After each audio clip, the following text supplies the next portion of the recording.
This is Speaking of Shakespeare, conversations about things Shakespearean. I'm Thomas Dabbs, broadcasting from Aoyama Gakuin University in central Tokyo. This talk is with Andy Kesson of the University of Roehampton. Among many research accomplishments in early modern drama, Andy has recently assembled a team and secured a substantial AHRC grant to study bears and bear baiting in Elizabethan England. The project is entitled Box Office Bears. This talk is made possible with institutional funding from Aoyama Gakuin University and with the support of a generous grant from the Japan Society for the Promotion of Science. Well, hello, Andy. Hello again. It's been too long. It's been too long. Far too long. And I think we go back. I think we've known each other because we've had similar research interests for, me for more years than you, but that I don't know when we first met. It may have been in Canada. It may have been at Stratford, Ontario, that conference where we actually met face to face. And then you and Jimmy came through Tokyo not that long after that. And we went out and had some wonderful sushi with Ben Crystal. Right. And I had to leave early. Unfortunately, I had another, and I really wanted to stay for that, but Ben was in town, and what a nice coincidence. And then I saw you again at that absolutely exquisite Before Shakespeare conference. It's one of my fondest memories of conferences, but also just memories. Those few days over in Roehampton with those people. It's just exactly the kind of people you would like to spend 3 days with. We had a blast, and we learned so much. And for our viewers, what I want to do is start out. You're doing some things. You're doing a lot of work, and one of the things I want to feature right now is that you are doing a series of interviews, sort of like these, in a similar type of format, but a little bit more of a kaleidoscope of people who are from various and sundry disciplines who are all very interesting. Before the show, I was going through a few of those, and it's called a bit lit, a bit, B-I-T, lit, L-I-T. Now, tell us a little bit about that in the future. Is it something you're going to keep doing, or something that is for, I don't know, pandemic purposes, because it sort of was provoked by the pandemic, right? So, yeah. Thank you so much for that kind introduction, Tom. That's really generous of you. So a bit that is a lot like the film series that you've set up here. As soon as COVID hit, really, I felt like I was surrounded by all the people that I love, worrying about the things that they love and whether they matter anymore. People asking, do the humanities matter? Does theatre matter? Does performance matter? Does writing matter at a time of medical emergency? And it seems to me that those things matter as much, if not more, at a time of medical emergency. So yeah, a bit lit, which was set up with Callan Davis and Emma Whipday and James Opry and Matt Martin, not just by myself, was just aiming to celebrate those things and to give us a space, almost a space to meet for coffee, or to meet if you were researching in a library and bumped into a colleague, just that sense of serendipity of who you might run into. And it was very important to us that we looked as widely as possible in terms of the sorts of people and the kinds of content that we might cover. The three academics on the project are all early modernists. We all sit in the 16th and 17th century, and we all look at English literature. So actually we're quite narrowly defined in terms of our research interests. But it was really important to us we made that as broad as possible. So we've spoken to creative writers, to performers of all kinds of different disciplines, not just theatre. And we've spoken to academics across a wide range of topics, not as wide as I'd like it to be. We always want to hear from other people who'd like to come and speak to us. But yeah, it's been really fun project. Well, I see you're putting these out about once a week. And I know from experience now that that's not easy. That's at a pretty good clip, and getting people set up and getting the timing. And also you're going through, I'm assuming various, like I am, various time zones. where you may have to wake up early or go to bed late. Right now, it's your morning, it's my evening. And as we talk, the sun will go down, right? And you will have more and more sunshine, which is good. That's fine. That's the way it should be. But but I fully agree with you. We're sort of focused on Shakespeare here because I'm on a grant. But one of the driving things behind this would be to expose people, and not just specialists, but expose people to who we are. There are misconceptions about the ivory tower, about us being maybe smug and detached from society. And in your research, if there is anyone more engaged with the popular consciousness, not only now, but in the 16th century, I can't think of anyone who is in your work. You have really brought out the drama before Shakespeare, and we're going to go to before Shakespeare in just a moment, but those elements that led up to an extraordinarily large and growing public reception that was set in place pretty much before Shakespeare got in there. And that's what he inherited and very much benefited from. The people coming to the theater, but also the dramatic techniques that were developed during that period before Shakespeare. And I would like you to kind of recap your interest in this area before Shakespeare, what drew you to it, and what excites you about it, what excites me about it too. I might jump in at one point, but I think it's about the same thing. So tell us a little bit about that, if you may. Well, I did my PhD on a writer called John Lilly, who is a contemporary of Shakespeare, but born 10 years earlier. And the thing that I found most challenging with that PhD was that just those additional 10 years, the kind of the decade jump in kind of historical context, made me feel orphaned from the kinds of scholarship that we have on the 1590s and onwards. And we do have some grasp on the 1580s when it comes to the theatre. We think of Dr. Faustus and Spanish tragedy. I think of Marlowe, who you've written about so brilliantly, Tom. But unlike the 1590s, it doesn't feel like we have a kind of a holistic, wide-ranging knowledge of that decade. And then if we get to the decades before that, it just felt like there was relatively little scholarship and happening in wonderfully detailed ways. David Kaufman is a great example of the kinds of brilliant archival work that has been happening in the earlier period, but no one really pulling things together and trying to take a wider view of the period.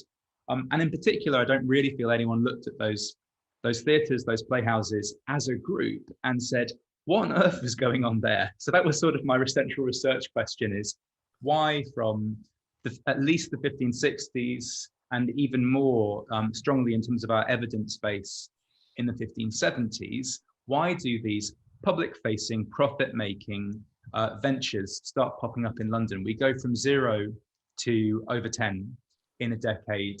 I can't see that happening anywhere else, possibly on the planet in those years, and certainly not in Europe. Even places like Spain seem to be a few years behind.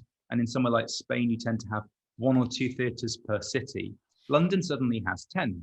And as I say, I didn't really feel like anyone was joining up those dots. And working on John Lilly, who he wrote for a company of boy actors, and then thinking about someone like Marlowe, who's writing mostly for a group of adult actors. Like, again, those dots are not being joined either. I don't think we have any sense really of how those theatre companies, how they operated alongside each other, what it would mean for a playwright to write for one or the other. So it was a kind of historical and cultural, geographic attempt to join those dots, really. Yeah, well, it's a great contribution to the field of research, because you and I both know when you get into Shakespeare research that there's no stone that seems uncovered. And you want to make a point, and it hadn't been made before. Like if you're doing Midsummer Night's Dream, for instance, there's all of this stuff to go through and everybody, and there's this one little point, but you have to give credit to the people all the way down, and it's exhausting. And so, and then people will, maybe disagree with you. Now, I do want to clarify for some of my students and so forth, the 1590s is when we're not quite sure precisely when Shakespeare arrived on the scene, but certainly by mid 1590s, and after those plague years, there is a big bump, and probably some things before the plague. But the 1590s, so you're talking about Lilly, who developed, and I think I'm saying this right,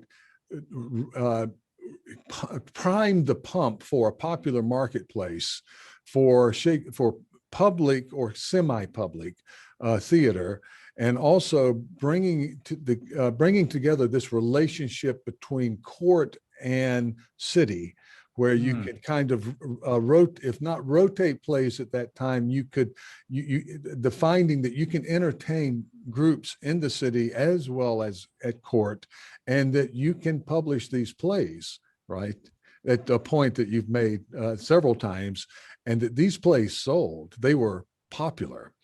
And that's what opened the market for publication of Shakespearean plays, which may not have been published, and we wouldn't have them. So that's just an amazing contribution. Well, the group of people you had at that conference, Hogersheim and of course Heather Knight, they kind of stole part of the show. There were some show stealing moments. There was a production of Gallathea, which is a fairly obscure, even to people in the business, it's not that studied, that you explored. You brought in a group of transgendered acting troupe, and that play is gender bending as it is, right? So it's re-gender bended. And I got lost a little bit on how many flips so it gets kind of mathematically complicated and sort of adorable that way, right? It was an excellent production, and they led us from a room out into the woods there at Roehampton, and we had to follow along with the actors. And that was a wonderful, great moment. How is that troupe doing? How are they faring?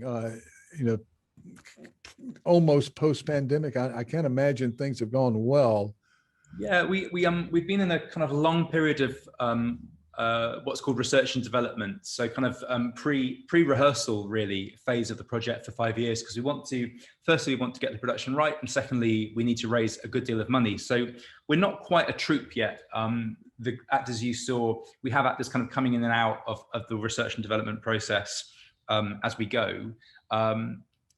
We hope to have that production on its feet next year. We're hoping to make a film of it, which will make us COVID proof, we hope. And it's going to be really exciting, I hope, to stage this play. For my money, it's Shakespeare's favorite play. He never recovers from it. He's thinking about the gender bending you're describing in Two Gentlemen of Verona, and he's thinking about it in the middle of his career, like with As You Like It or Twelfth Night, and even a late play like The Tempest.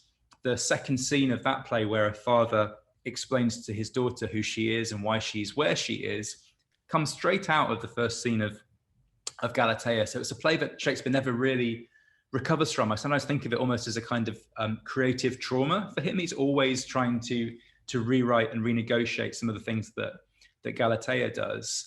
And as far as we know, it has no stage history from the 17th century up to the present day, really. And we're hoping to permanently reintroduce it to the modern repertory. So we're hoping it will be a very visible production, which might change conversations around Shakespeare, genre, gender, and also change conversations around diversity and inclusion, which certainly in the Anglo-American tradition at the moment tends towards including a single representative of diversity in an otherwise very normative and normal looking group of people. And our production is trying instead to center all the kinds of people who would normally be marginalized by those kinds of productions, and ask what happens when we do that. And that's really important to me, I think. So much contemporary classical theatre makes us think of Shakespeare as expensive, fairly conservative. And I mean expensive at the level of budget and at the level of tickets. And of course, early modern theatre, those buildings were permanently in danger of falling down, permanently in danger of being shut down. Actors are semi-illegal. The stories that they're telling are very close to breaching laws about what you can say in public about religion or politics. So it's really important to me that we start to rethink how contemporary performance makes us imagine Shakespeare, because I think, unfortunately, it sometimes gets in the way as much as it helps us to think about plays from that period. Oh yes, it tends to eclipse things before and after, and also it in the era, I guess, from the late 19th century of the Shakespeare and academe and the departmentalization, the breaking up of specialties and so forth into academic disciplines. I think, I don't know, I don't want to make a big deal out of this, but if you want to kind of survive, you better keep one foot in the Shakespearean area, right? And you can venture out. So, and there might be someone who sees this conversation and goes, well, I don't know how much Shakespeare was in there. And go, oh, quite a lot, because we're talking about sort of primal reasons. We're going to the source of what created this enormous thing. And I told another guest that, you can't study the history of rock and roll and just focus on the Stones and the Beatles. You have to throw everything in there if you're going to do that. And I love the material approach you take to your research, where you look at everything. You look at archaeology, you look at print history, the nuts and bolts of how things were put together and where they were, and the geophysical spaces, how they were used. And that's very challenging, because we're getting not only out of Shakespeare, but we're getting out of the Department of Literature, where we're supposed to be having revelations about what this sonnet really means again, and that's fun too, but it just wasn't anything I think that ever engaged you or really engaged me, to be honest.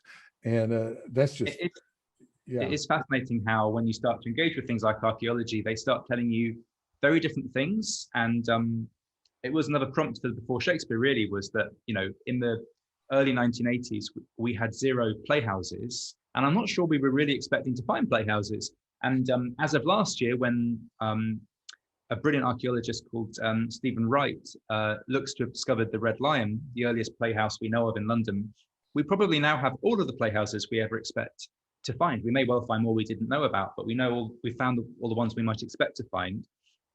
So again, there's been a sea change in our knowledge, and that knowledge has completely remapped what we thought we knew. So it tells you something there, I think, about things and stuff and physical spaces have completely disproven all of the narratives we've built up from words. So yeah, for me, it's always about bringing those two things into dialogue.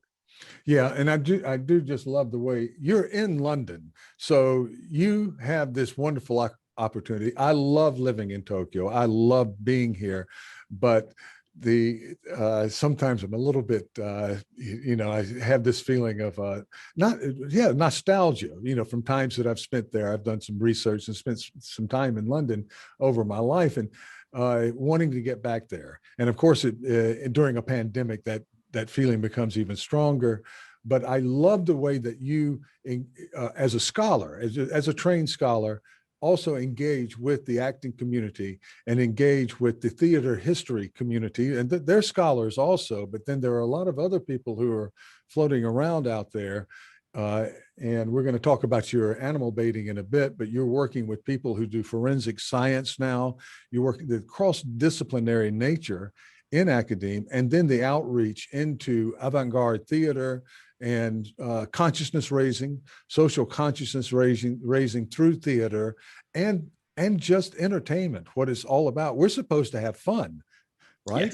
Yes. If it's not fun, we can just go back into the business community. Go into the financial district and see if we can make some money there. And on that subject, I wanted to move a little bit, because when I really got engaged with your work was with the Elizabethan Top 10, that collection, and that you worked with Emma Smith at Hartford College, Oxford. And she is so good at taking this, well, I don't want to say bear, but it is this sort of large animal of defining popularity. What is that, And I remember years ago, Raymond Williams just came out and said, well liked by many people. And then, that created, well, wait a second, what do you mean by well liked? How many people? And that kind of thing. But you guys handled that subject extraordinarily well. And it was revelatory to me what was popular. You have Lily, right? But you have the names of some other dramatists who really, Thomas Hayward, extremely productive, and other other things that were enlightening about that, that search that you did into what texts were popular. If you could explain a little bit of how you approach the idea of popularity. It's difficult, but I think, yeah. But yeah, the book's called the Elizabethan Top Ten and divided into 10 chapters. And really the idea was, if you walked into a bookshop in 1600, what might be next to Hamlet and what might be outselling Hamlet? I suppose Hamlet's not in print at that point, so that's a bad example. But what would be outselling a particular Shakespeare play? And we were looking more at genres than we were at writers or particular texts. So we looked at wallpaper. There's a chapter on wallpaper, prayer books, psalm books, kind of how-to books, domestic manual books. Musidorus became the play. We had a chapter by Pete Cohen on Musidorus. So really attempt to, again, to redistribute the way we think about literature, popularity, etc., and to map out into a sort of real, an imagined real space of a particular bookshop or bookshop community. And then I guess the theoretical point, really, I think this is probably true of Emma as well, but I don't want to speak for her, but certainly for me, I really like engaging with questions which interest me, but I also feel skeptical about. And you were talking about how a lot of the debate is how popular and how many things do we need to sell? How many people need to read it before we count it as popular?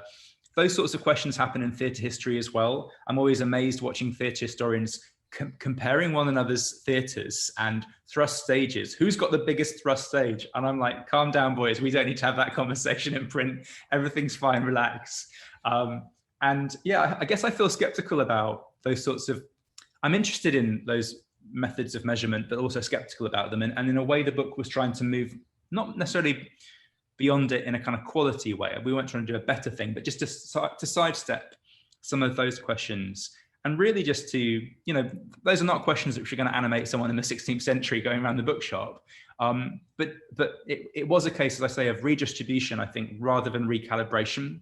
So what is next to each other? What kinds of contexts do these books live in amongst one another? What does it look like if we put Musidorus amongst psalm books, for example? And I think that's probably how most of my scholarship works, is stepping away from numbers because I'm really bad at maths, and instead just thinking about what might a real life engagement with these things look like. So just as I'm interested in, before Shakespeare, the person walking down the street and saying, do I go to the theatre? Do I go to the curtain? Should I never have come to Shoreditch in the first place? Do I want to go back to the Globe down on the South Bank? Likewise, I'm interested in someone in a bookshop confronted with those sorts of choices. What do I do with my finite, pocket of money? What do I spend it on?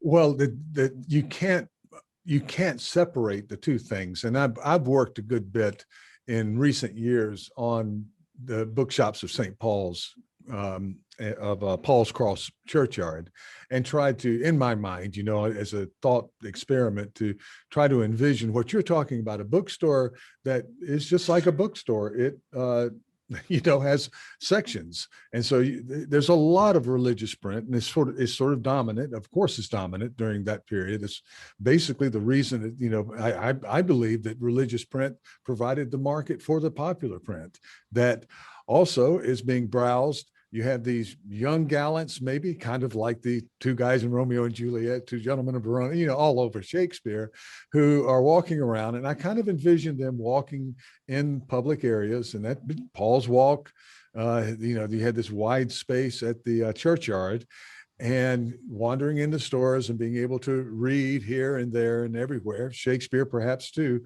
but also hearing the buzz, right? And getting a really good sense of the commercial market, kind of like we see directors like Clint Eastwood. He seems to have such an ear for what would be the story that would capture lots of people. He seems to be doing it every time. And I can name any number of film directors who are just really good at that. And that's what excites me. And I think it's very much the same thing. This is an engaged artistic community.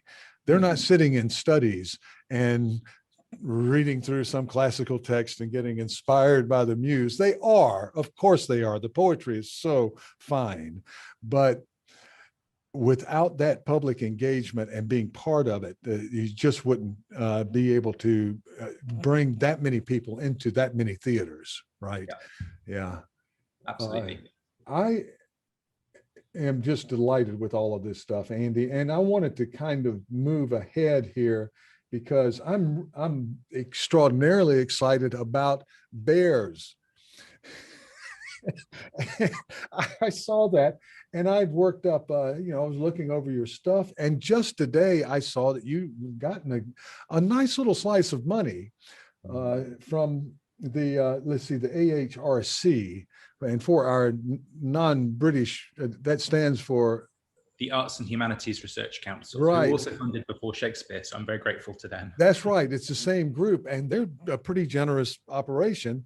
And you are working, you're working on bear baiting in the 16th century, which is fascinating, and also politically and emotionally sensitive for many, many people in our time. There's a spectrum. Of course, anything from hunters who, in the best case scenario, have a fair shot of maybe wildlife management, and there's still, you guys were pointing out in your video, there's still animal baiting all around the world.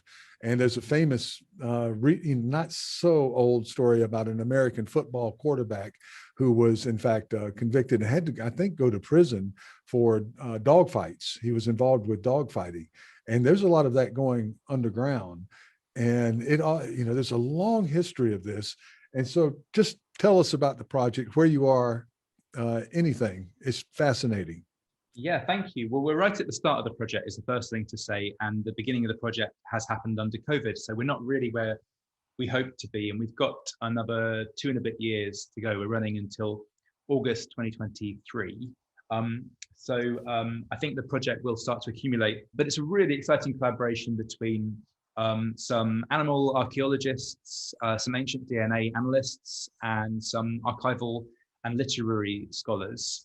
I was lucky enough to be approached by the bear archaeologist, best job title in the world, Hannah O'Regan, on the back of Before Shakespeare, really. And, you were talking earlier about public facing work, which, as you say, is really important to me. And I think one thing scholars often forget when they do public facing work is they forget that they themselves are part of the public, and so are their colleagues. And actually, because we were writing blog posts on the Before Shakespeare website aimed at the public, they were being read by scholars in other disciplines who normally would find it difficult to process traditional theatre history simply because of where it's published, the jargon it uses, the assumption it makes about what readers know. And so Before Shakespeare in the website opened up lots of collaborations with lots of different practitioners, but Hannah wrote to me on the back of that, which was wonderful. And in a way, it's sort of an attempt to do something like Before Shakespeare to the baiting arenas, to ask why they're there, why they happen, why then, and why there.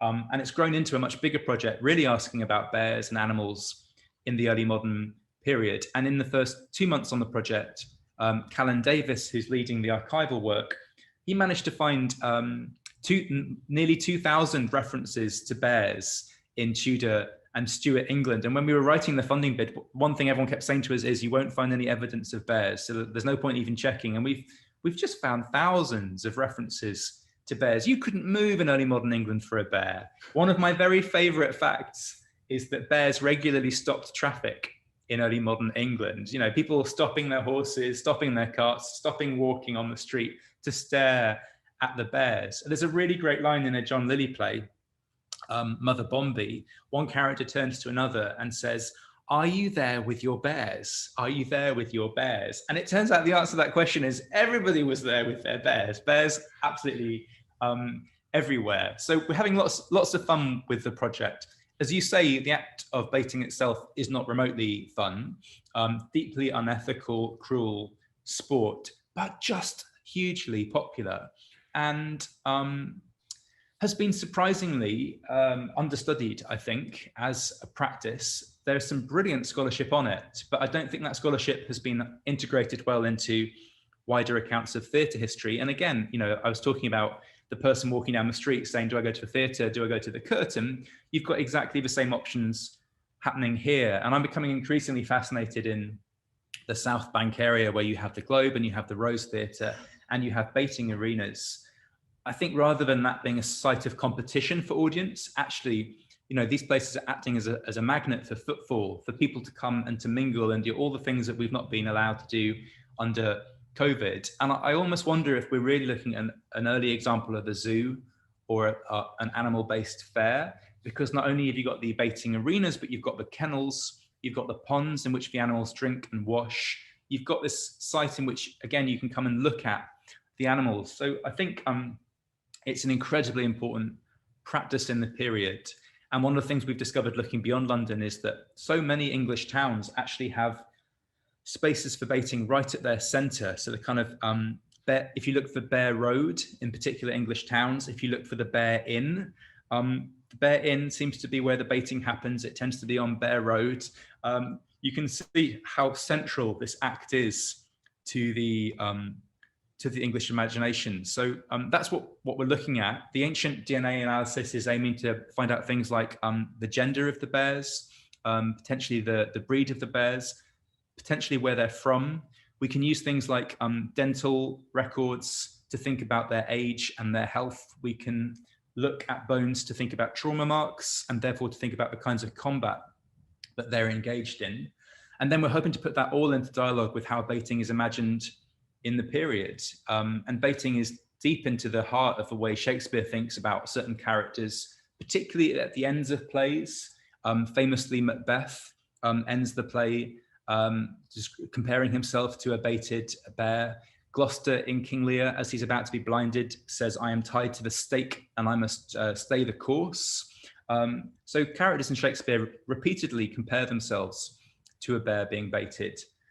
So there are just an awful lot of stories to be told there. But the last thing I'll say, and you're welcome to ask any more questions, of course, but we're also, just like before Shakespeare, we're keen to work with contemporary practitioners. And in this case, we're working with a group of professional wrestlers because we want to think about what it is like to perform combat in front of an audience. One of the things you do if you run a bear baiting as a practice, we actually have found the diary of a bear ward. So someone who owned a bear and was traveling around the country, we're able to trace this man for 2 months around England on a day-to-day basis, sometimes on an hour-by-hour basis. And the 2 bears he had, these poor bears, are being repeatedly baited, not just across days, but across months. So the last thing you want when you're staging that is for the blood sport to become actually dangerous to the point where the bear can't fight the next day. So these are staged, managed performance events. So we're going to work with professional wrestlers. Professional wrestling grows out of much the same logic, really. If you're making money from being a fighter, you need to be able to make money as a fighter the following day. So introducing levels of performance into what you do is the way to make that happen. So those are the sorts of ways in which we're approaching baiting. I don't quite know what we're going to find, but I'm really looking forward to it. Oh, you just said several things, and I have that, I can go on about 17 things right now that have just entered my mind. But I was always under the impression that the bear died at any given event, that they would bring in enough dogs and that the bear died. But these are sort of gladiator bears that can survive a given event and probably were expected to survive. And there must have been some talent out there, like the famous bear, just like you have the famous wrestler. And so they were used, the bears won typically, apparently. They tended to make it through and killed the dogs and then lived to fight another day. Yeah, so lots of bears become celebrities. Fascinatingly, a lot of the bears are linked to particular places in England. So it's almost like a bit like football in the UK now, people cheering on for their team, cheering on for their local bear, perhaps. Certainly lots of dogs will have died, but actually the archaeological evidence of the dogs, and again, we're just at the start of this project, I should stress, but we have found hundreds of dogs. And the thing that surprised our archaeologists is just how old the dogs are, and that there is evidence that when bones have been broken, they have been reset by humans. So we are seeing a history. Firstly, we're seeing a history of cruelty, but we're also seeing a history of care. And so that's surprising too. So there may have been stage management around the dogs as well. These are massive dogs, mastiffs, for which England was famous going back to the Roman period, and there's a real cultural association of Englishness and Mastiffs, kind of predating the more familiar association between England and the Bulldog. And so the dogs too may well have been cared for, and their safety may have been managed as part of this sport. Well, the small amount of research, and this just, I have not done specific research, but it's in reading something else and somebody's going to bear baiting. And invariably, in 3 accounts that I can think of now, the word pleasurable was very pleasurable, just like going out to, I don't know, see a light comedy or something like that, that there was great pleasure. I imagine in a good football match, that there's that feeling of, particularly when your team wins, that feeling of pleasure and joy. And you guys were talking in your video on this about betting. And so I guess there were some people who were pulling for the bear, or how long it would take for the bear to win, and other people with the dogs. But anyway, they seemed to have a lot of pleasure. And I do remember something where a monkey was involved, and everybody got a lot of joy out of seeing a monkey riding on a bear's back. And that was just, that stole the show, or it just seemed like that from what I was reading. This is wildly good. And you have an article on this, the performing animals, in a journal of animal history and literature. I'm not saying that correctly. Yeah, it's a book on literary animals. Literary animals. It came out before the project, I should say. So it's not really about bear baiting. It's actually about dogs on stage. I should say the project's called Box Office Bears, and our website, so if anyone's interested, boxofficebears.com is the place to look. We're publishing primary documents up there, transcriptions and photographs.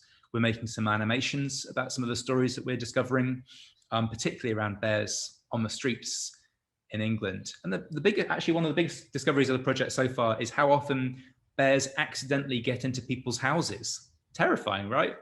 We keep hearing again and again about bears, being let loose by the bear ward. They lose control of the animal, and it just goes into somebody's house. Terrifying, absolutely terrifying. When I was in Hiroshima years ago, teaching there at the Hiroshima University, one day I just looked at the news or the paper, and there's big news up in the mountains. And Hiroshima's 1 million people. It's a large town by our standards, and in a suburban area, just a little bit outside of the city center, not far. You could actually walk it. And there's this gentleman, a grandfather, that say OG-san in Japan. He's sitting and it's on his tatami mat, very traditional, having his bowl of noodles or whatever, and a bear comes flying through. Wow. and mauls him. He wasn't killed, but he's hurt. And the bear was looking for food. What do you do about that? So I don't know. This is a little bit off topic, but I do remember the pictures in the paper of the Hiroshima Hunting Club. They had to go out and get their rifles, and these were guys, and they hunted the bear down and killed the bear. But I could talk about bears all day, but we would run out of my expertise. I wanted to look at pretty quickly, except that there are a lot of them still, and they are a growing population near where I grew up in South Carolina, in the mountains above there in North Carolina. Lots of black bear, which aren't as threatening as these, grizzly you see in the movies and so forth. But there is a public fascination with bears. There always is. And of course, there are great examples of people who, have their pet bear and think of bears as being happy and nice. And no, they can get really rough with you very quickly. You did some work in the past on London theatrical culture. I think that was that's just an overview, 1560 to 1590. So you've established yourself as an expert in that period of time.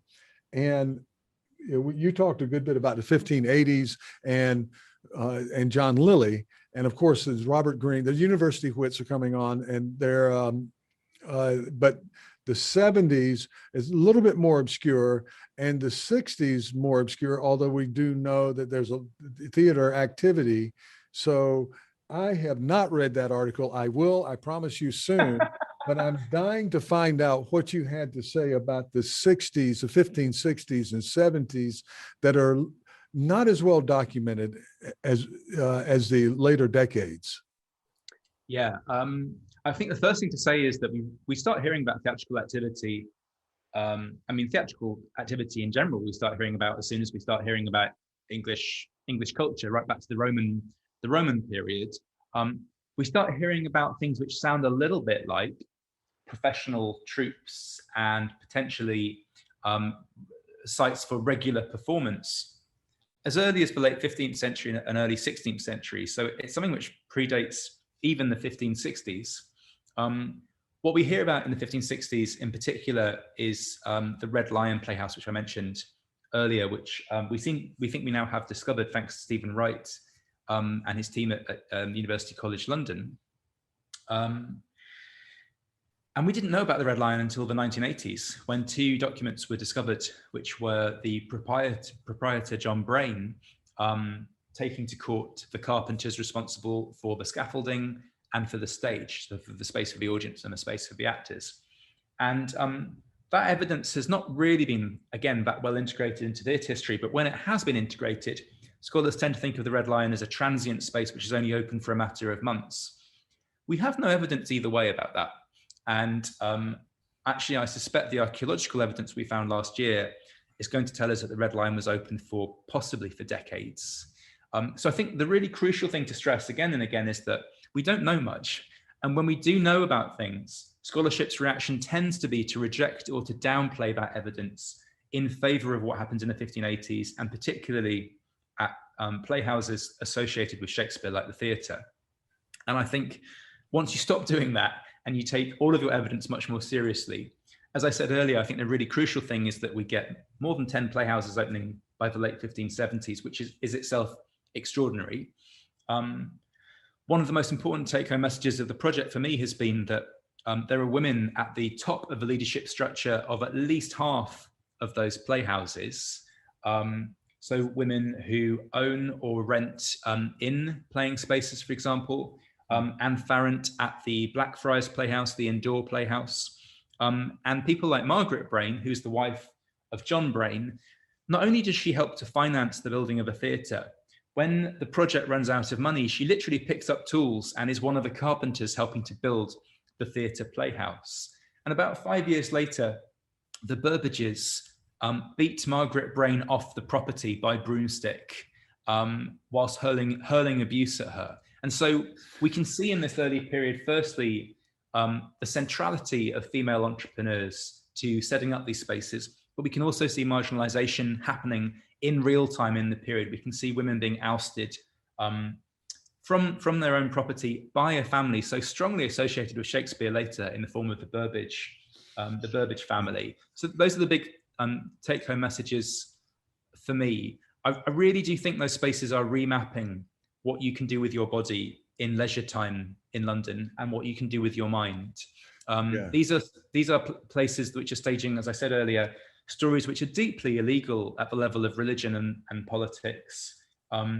And something like close to half of London, I think, must have been going to the theatres regularly to keep these places in business. London is growing, but it's still a pretty small city. And to have these 10 playhouses regularly playing to public audiences, that suggests there's almost a level of radicalization going on, I think, at the level of the creative imagination, the possibilities of what life might look like as these theatres start staging, stories about Middle Eastern tyrants, about ancient Greek queer people, about atheists, about necromancers. Extraordinary. And I just don't think we've quite understood yet what a sea change that is, which is occurring in the middle of the 16th century, crucially, not at the end, but in the middle, as Elizabeth I comes to the throne, not towards the end of her reign. So it's about remapping and historicizing that moment, I think, for me. Well, also, I spoke recently with Heather Knight of MOLA, who's one of your dear friends, and they've been working on the Boar's Head, and they date that to the 60s too. And again, I have not completed any kind of research on that, but there's activity there. And, it's sort of like I don't know. There's an old adage: you see a mouse in your house and you get rid of it in whatever way, and you figure, well, I got rid of the mouse. If you see a roach, you assume you have more roaches, right? And I don't want to compare theaters with roaches, but it's sort of sort of the same thing. I mean, if you have one, two, and this certain schools of historiography would say you can't speculate beyond what we have physical evidence of, but yeah, you can, because if there are two of them, there are probably more venues out there and more people, entrepreneurs, just like you would see in any college town in the United States. You have a guy who opens a little bar and he has live performances and there's local bands and so forth. And sometimes the venue lasts for 3 months. They don't make it. Sometimes it goes for years, like the Marquee Club in London, it just keeps on going and going. And so mostly I think these theaters were fairly ephemeral, but they probably, if you lived during that time, you went there. And secondly, I wanted to talk about what, the process of enlightenment. It reminded me of, my father was World War II, and he just despised all this rock and roll long hair stuff, going back to the hippie period. But I'm getting things on the radio and hearing this stuff, and I've been trained in piano, and we played Bach and all of that stuff. And I did play French horn. I was in classical music. I loved it. But, when you first start hearing Crosby, Stills, Nash and Young, Motown, all of this stuff, I'm going, wow, and it may have been something like that not finally, but instead of going to say a small town pageant or a mayoral show or something, you have this innovative theater out there, and they're dealing with material that is not church. It is not church stuff. And that's where you have your public gatherings for people to worship. And you can see how ministers very early on saw this as a threat, maybe even financial threat. I mean, you want people to give tithes at church. You don't want them throwing all their money away on theater and all the things that go with it, right? Yep, absolutely. Financial threat and an imaginative threat as well. A priest is speaking to your imaginative ability to engage with the stories in the Bible and the wider stories of whatever iteration of Christianity they're speaking for. And if you suddenly have playhouses telling you to imagine other places and things, then it's a threat of your hold, not just on their financial, but their imaginative resources as well. I think that's right. And the anti-theatrical sermons, which object to the theatres, almost always also object to baiting and betting. So again, you can see how those things exist in a kind of continuum for people who are worried about them. Yeah, well, that goes on to modern times, where you have to have special dispensation to have a casino. And the famous examples in the States of saying, well, you can't have it in the state, but I don't know if it's 50 or 100 yards, you can build basically a large raft, and that's the water. That's not so. That's happened in a lot of cases. And of course, Las Vegas and so forth. But we still don't have. Even though a lot of people enjoy gambling and betting and so forth, I was fortunate in that when I was young, I bet. Just in a bar. When I was in college, I bet a couple of times on a sports match here and there, and every time I did, I lost. And I said, this isn't for me. I can't pick a winner. But if I've won one of those, you don't know where that's going to lead, right? But I have friends who just love it, and they go out and play golf. And you were talking in your little program on your website with your colleagues there about one of your colleagues was talking about how microcosmic, right? So, golfers will bet on who's going to win the hole, but then you get up there and say, okay, will I get out of this sand trap in one? Or, let's throw a couple of dollars, if it's in the States on that. But yeah, the morally upright, you don't see that as being a part of the work ethic they would support, and having a stable, civilized, sober, humble culture. You've done a little work on digital humanities, and that's one of the subsets of this program. And you have an article on digital humanities and non-Shakespeare. What's going on there? I have to say that it's just a small write-up, really, of Yeah. what we were doing on before Shakespeare. And in a way, I mean, I'm an embarrassingly non-technical person, and not good with anything digital. So I'm always a bit embarrassed to even suggest like I work in this area. But it really goes back to what we were saying earlier about, for me, the importance of speaking to a public audience. And I do think that getting boxed into a certain set of expertise is actually really intellectually unhealthy. If you're only ever speaking to people who have the same assumptions about you, about primary material, secondary material, methodology, all the things we speak to our research students about all of the time. If we box ourselves in terms of what we think matters, then we stop seeing why it matters, I think. And I guess a lovely example of that for me is that I'm now thinking about bears, which, I haven't really thought about bears that much in my professional life. And it's very humbling for me. Here we are, Tom, speaking on your brilliant series about Shakespeare. Bears, very few bears read Shakespeare. He's not particularly popular amongst the bear community. Some of them have not even heard of him, which is a shame because there's a great pun to be had in kind of like a shake bear, right? But just being asked to rethink something you take for granted as central, from the point of view of something which is entirely indifferent to it and has no idea what it is a healthy thing to do.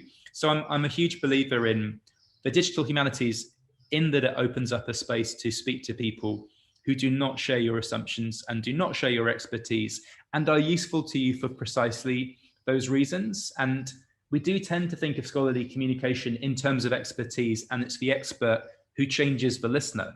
I'm much, much more interested in speaking to people who will change my questions and expertise in their own right, which is why I love working with practitioners. It's why I value working with wrestlers. It's why I value working with anybody who does not think that John Lilly, for example, is the center of the universe. I mean, if I only spoke to people who thought that, I'd have a very lonely life anyway. So yeah, for me, it's about collaboration, pooling expertise, pooling resources. And as you said earlier, making it fun, because there really isn't any point in doing it other than for that reason. And I've never really been interested in being the lone scholar. I tend to say this quite often, but I don't really like working with myself. I know all of my best jokes already.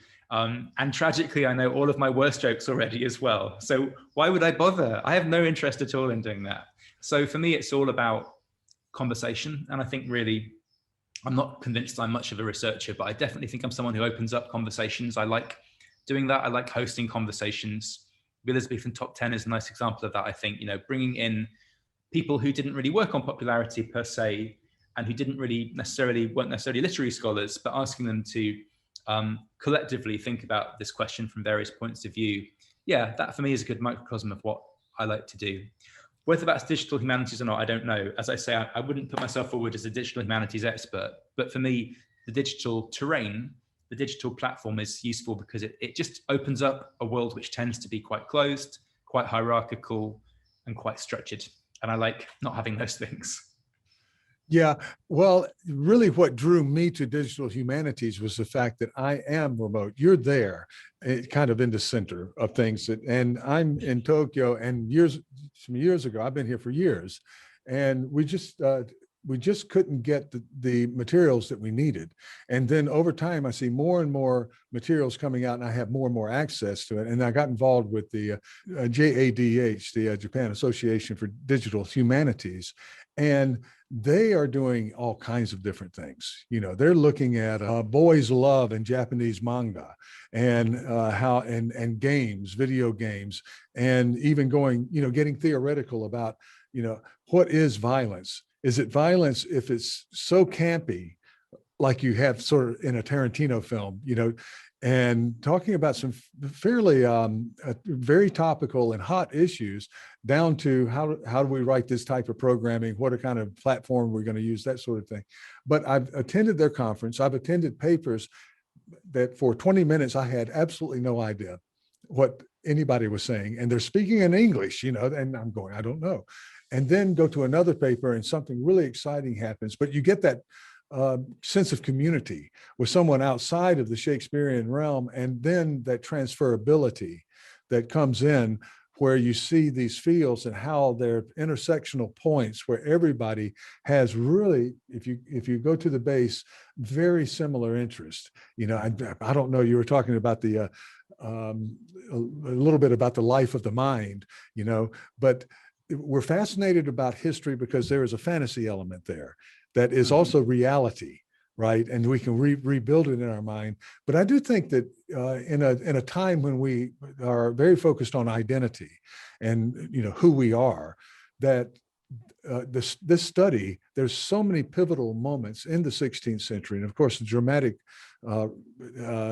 upsurge was part of it, that we see that in our lives now. It's part of a process of identity, of knowing who we are. You having grown up in Southern England, I believe, and what you schooled at Manchester and Kent, and I'm growing up in the American South, right? And there's some years that separate us, but you know, we run into these people all over, and you see all of them having made this kind of turn in their life to get interested. If it's not our field or 16th century, 17th century, it's something similar and transferable. Well, I had here a note to ask you about your future, and I do want to ask you. I do this with every guest. I was talking a little bit about your educational background, but you're a bright guy. You know, you're in school. You said you weren't good in math, but and neither was neither was I. I have a colleague in literature who was excellent in math.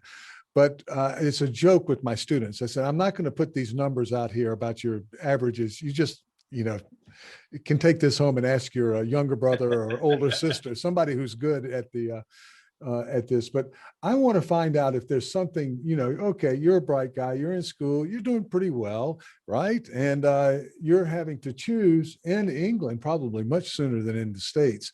You're kind of having to choose your class, dropping classes early on to focus. When did you think you were headed into the humanities direction? Probably always to the humanities. I can't really remember when I first started seeing shows, both kind of Shakespeare style theatre, but also musicals, but probably when I was 12, 13, something like that, and just loved it. Absolutely fell in love with it. Did a little bit of drama at school. I actually ended up writing probably very bad plays. I had a reunion with two old school friends a couple of weeks ago, and one of them, to my astonishment, still has some of her speeches from a play I wrote when I was 16 in her head. And I'm turning 41 in October. So this is many, many, many years later. I haven't thought about this play since 1996. And she started reading the speech off. So, you know, you and I, as theatre scholars, talk about how plays circulate, where they sit, how they get printed. But there's an example of a play which I haven't looked at on paper for decades, but it's just sat in her head, and she was able to trot it out. Quite astonishing. And word for word, I even knew it was word for word, even though I'd forgotten it. I knew that she was getting it right. So there's an example of how plays can circulate decades later. Yes, I definitely was interested in theatre and performance, and didn't really know what to do with that. At school, I was really lucky that I was encouraged to read. I'm from Canterbury, so I'm from Marlowe land. I'm also from John Lilly land, but nobody knew that because no one cared about John Lilly. But I was encouraged to read Marlowe, and I was a queer kid, not necessarily that aware of being queer until I was probably about 16. But I was encouraged to read Marlowe, and you know, there is Edward II, this extraordinary play about a gay king. And I also for my A-levels, for my exams, I read Duchess of Malfi. Which is another way, you know, extraordinary way of thinking about early modern sexuality and a defense of an exploration of sexuality in the guise of a woman demanding to be allowed to marry the man she wants to marry.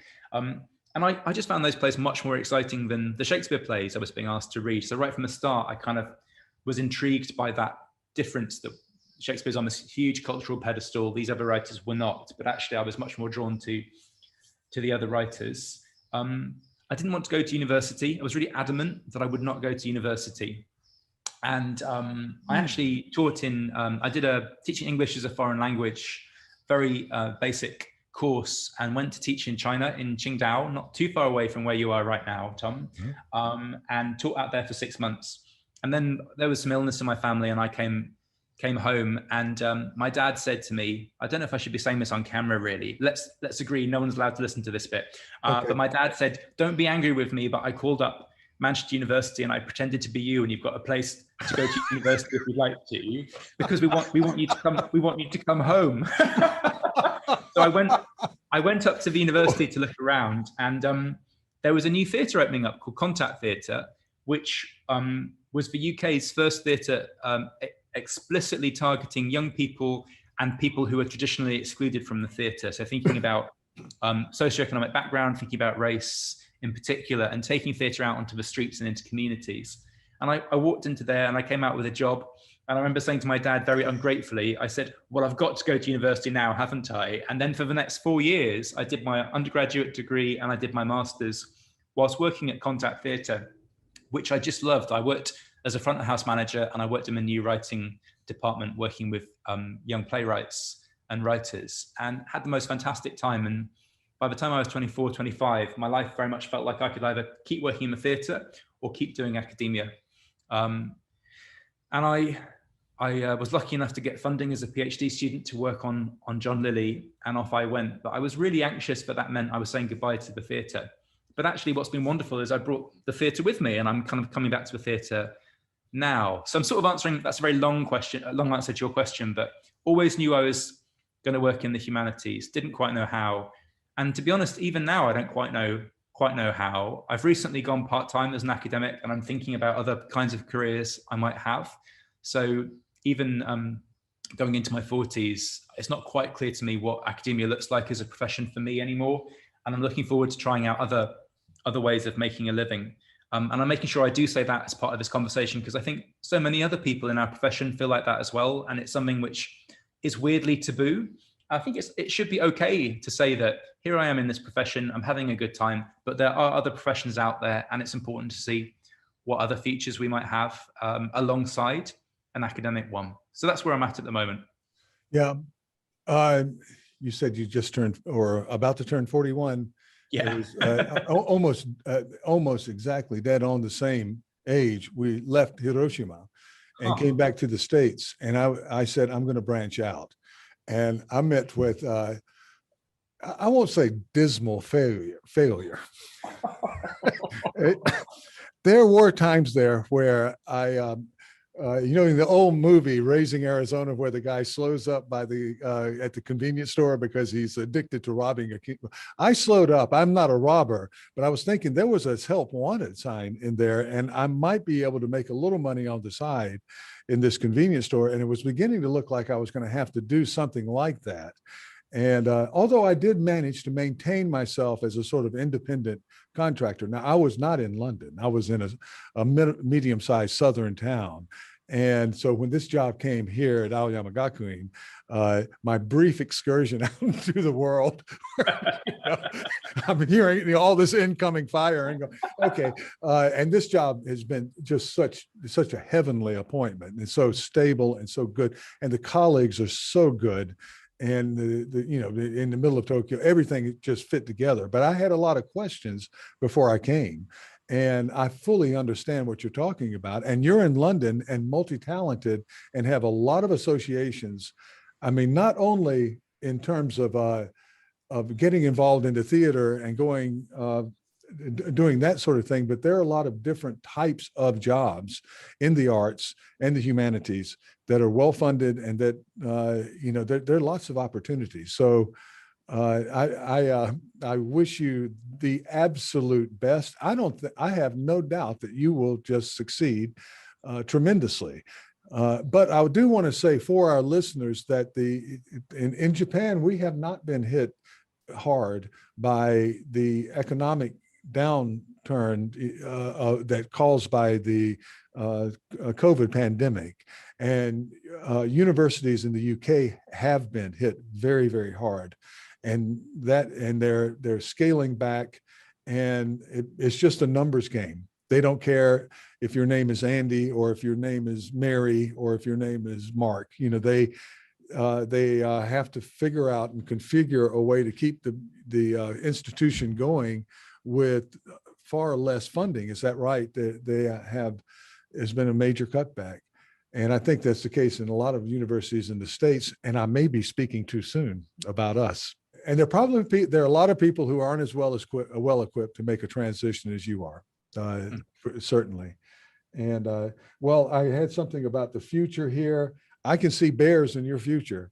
Now, that grant funding stands, regardless of you're still affiliated with Roehampton, and beautiful, wonderful place when I visited there.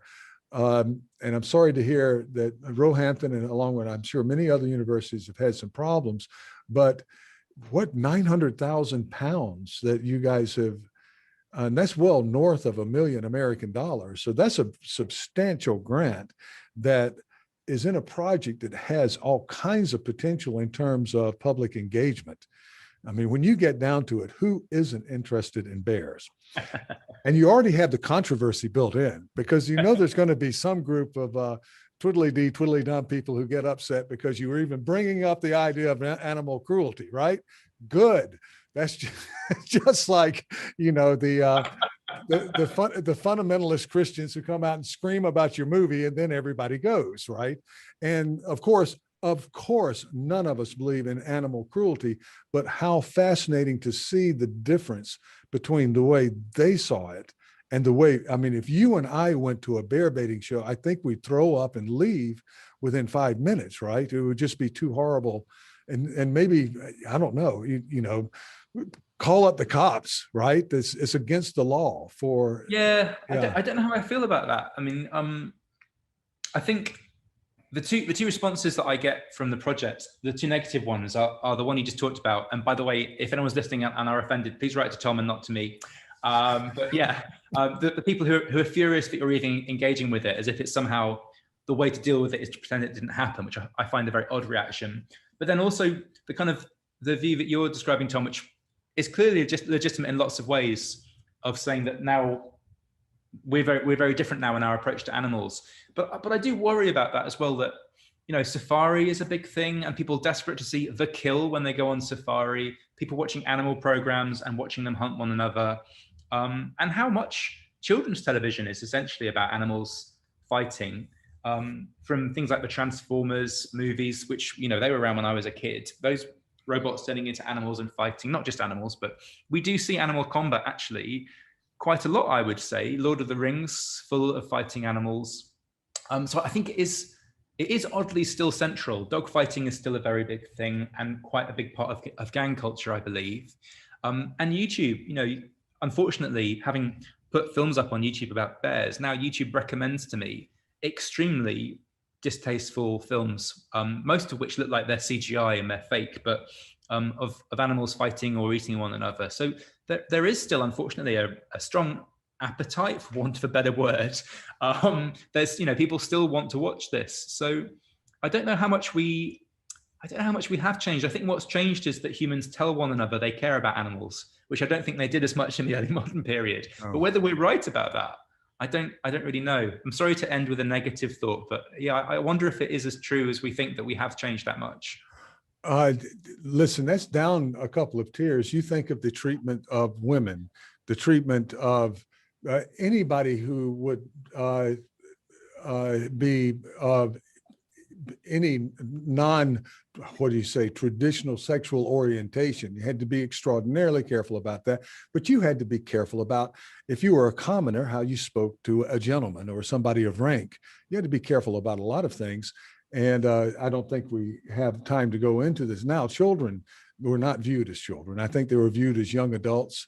And of course, there's, stories of what we would consider to be child abuse. I don't think, we won't get into that, because there was an incredibly influential artistic movement that involved boys' companies, and that propelled all of the drama, I think. Of course, Hamlet complains about it, but I think if you really looked at it, Andy Kesson style, through the market and so forth, that, like you said, one group propels another group. It just creates more and more public interest and so forth.